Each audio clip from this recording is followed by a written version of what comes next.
ரூபாய் செலவில் அட்டகாசமான ஒரு ஐடியா பாருங்கள்.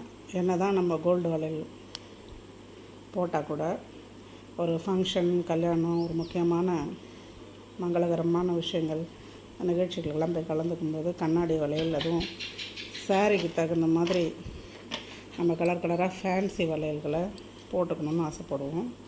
ஆனால் அந்த வளையல் ரொம்ப டப்புன்னு போயிடும். இப்போ கூட இந்த 2 வளையல் வீரல் விட்டுது லேசாக, அந்த ஜாயிண்ட்டில் விட்டுருந்தது. கல் வச்ச மாதிரி இருக்கும். இதுக்கு அழகாக அது போட்டு ஒட்டி அந்த ஃபெவிக்விக் தான் பயன்படுத்த போகிறோம். பாருங்கள் ஒரு 2 நிமிஷத்தில் என்ன பண்ணுறான்னு சொல்லி.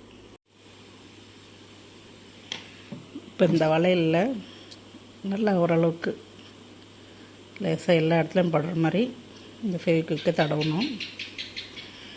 தடவிட்டு அதுக்கு மேலே அடுத்த ஒரு வளையல் வச்சு ஃபிக்ஸ் பண்ணணும். மறுபடியும் அதே மாதிரி தடவணும். குறைஞ்சது 3 வளையல், கொஞ்சம் பெரிய பெரிய வளையல் இருந்தால் 2 கூட போதும். இது உடையாது. புது டிசைனாக நமக்கு பாருங்கள், மறு நிமிஷமே ஒட்டிக்கிச்சு பாருங்கள். இது புது டிசைனாகவும் இருக்கும், அதே சமயத்தில் டப்புன்னு உடையாது, அழகாக இருக்கும். நம்ம புடவைக்கு தகுந்த மாதிரி கலர் கலராக போட்டுக்கலாம். ஒரே வளையலாகவும் இருக்கும், ஒரே பேங்கிள் மாதிரியும் இருக்கும், பெரிய பேங்கிள் மாதிரி இருக்கும், அதிலே சிங்கிள் பேங்கிள். இது கண்ணாடி வளையல் தான். இது ஏற்கனவே 2 செஞ்சு வச்சுருக்கேன் பாருங்கள். ரெட் கலர் 2 ரொம்ப அழகாக இருக்குது.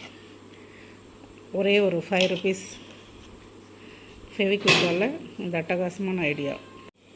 இதை பாருங்கள், கையில் போட்டிருக்கேன். கண்ணாடி வளையல் மாதிரி இருக்கும், அதே சமயத்தில் உடையாது, ரொம்ப நாளைக்கு பயன்படுத்தலாம்.